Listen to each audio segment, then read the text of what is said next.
Want to change the country? Let's update it in your Wise account. First, open the Wise app and log into your account. Now, tap on the profile icon at the top right corner to head to the settings.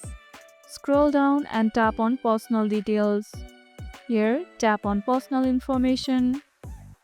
You can see the country of residence option here. Tap on the drop down icon and here you can see list of countries. Select the one you want to change to. Then tap save and your country will be updated.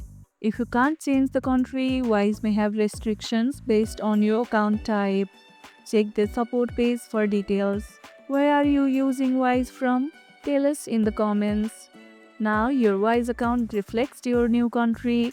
If this video helped, hit the like button, share it, subscribe and leave a comment. Thanks for watching and I'll see you in the next one.